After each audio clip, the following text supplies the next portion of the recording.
In the quiet embrace of language and silence, Han Kang's Greek Lessons unfolds, a profound exploration of communication, memory, and the human condition. The novel opens with a reflection on the Argentine writer Jorge Luis Borges. Blind in his later years, Borges wished for an epitaph from a Norse saga. He took the sword and laid the naked metal between them.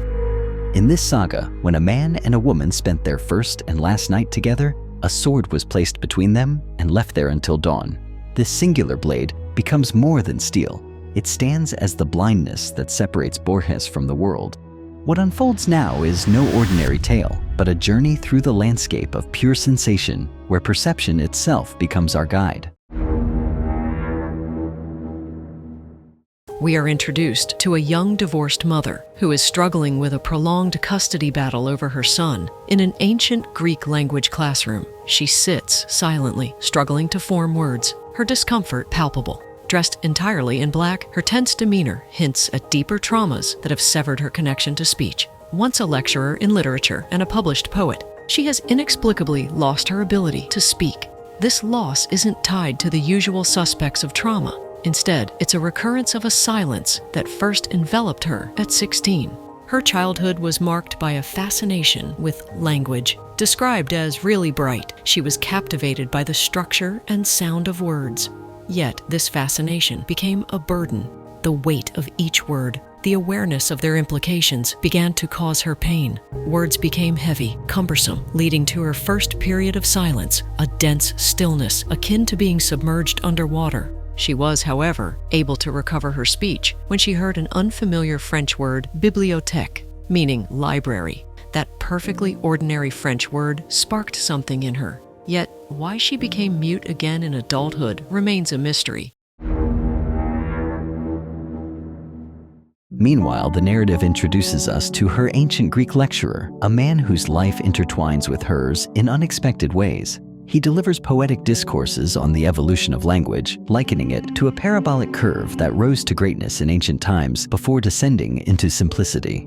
His reflections mirror not only cultural decline, but also personal struggles, perhaps his own or those of his students. The lecturer becomes intrigued by the silent woman in his class. His acceptance of her silence evolves into a deeper curiosity. Attempts to communicate, even through German Sign Language, reveal his desire to bridge the gap between them. His own history unfolds, a life spent between Korea and Germany, a gradual loss of eyesight that mirrors the woman's loss of speech. His dreams of being lost on unfamiliar buses reflect his feelings of displacement, of being caught between worlds. As the chapters progress, the narrative delves into the man's past relationships. A letter to a former lover reveals a passionate but doomed connection with a deaf woman in Germany. Their relationship was a complex interplay of silence and sound, culminating in a painful rift when the protagonist, fearing his impending blindness, asked his lover to speak aloud, a request that shattered their unspoken bond. The woman's nights are filled with restless wanderings through the city, a means to exhaust herself physically and escape the haunting memories that surface in solitude. The city's nocturnal life contrasts sharply with her internal silence, emphasizing her sense of disconnection. Memories of her son, poignant and bittersweet, surface amid these wanderings, highlighting the depth of her loss.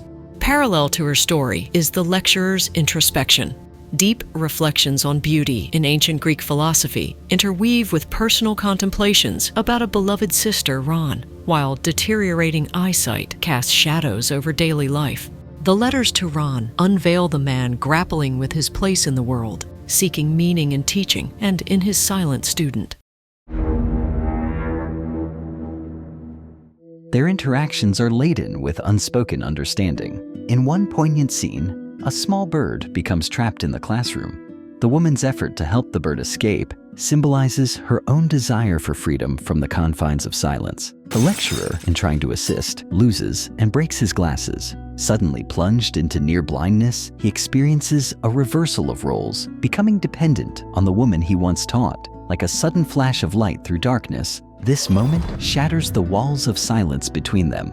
In their shared vulnerability, teacher and student discover a bridge across their seemingly insurmountable barriers, forging an unexpected connection in their parallel struggles. Their silent journey becomes a powerful symbol of connection beyond words. She writes on his palm to communicate, a tender gesture that encapsulates the novel's exploration of alternative forms of expression.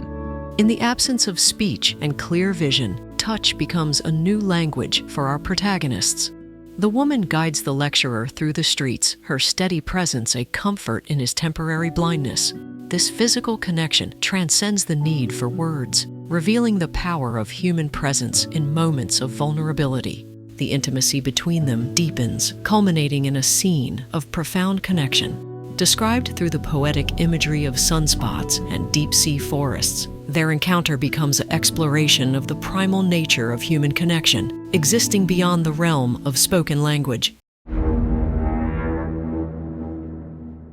In the end, Han Kang leaves us with an open-ended conclusion, a space for reflection on the ongoing nature of human struggle. As the novel concludes with Chapter 0, we are left with a sense of both loss and possibility. The woman prepares to speak, suggesting a potential breaking of her silence. Yet this ending, much like the journey that preceded it, remains open to interpretation, inviting us to reflect on our own relationships with language, silence, and the myriad ways we reach out to one another in a world often marked by isolation and misunderstanding.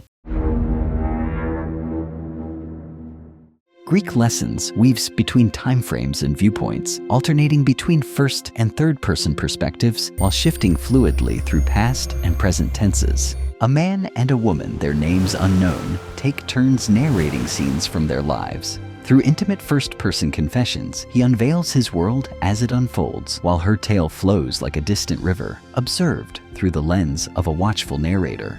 In this intricate narrative, the absence of names speaks volumes. The unnamed protagonists serve as vessels for something far greater than their individual stories, their anonymity transforming them into universal symbols of human experience. This approach allows the author to explore the protagonist's relationship with language and silence from various angles, creating a rich and complex narrative. The prose is introspective and poetic, filled with vivid imagery and metaphors that reinforce the themes of language, silence, and the search for meaning. Ancient Greek, a language lost to time, emerges as a powerful metaphor for the fracture between sensory experience and reality. Yet, in an exquisite twist of irony, this discontinued tongue becomes the very bridge connecting lecturer and student. Like a whisper echoing through centuries, this dead language breathes new life into their relationship, transforming their isolation into understanding through the timeless power of ancient words. Language stands as both bridge and barrier in human connection, at once the most accessible and most challenging path between souls. Beyond words lie vast territories of understanding, the eloquent silence of a shared moment, the poetry of sensory experience, the wordless symphony of mutual understanding. These subtle dialogues often speak deeper truths than any spoken phrase, weaving invisible threads that bind hearts and minds in profound communion.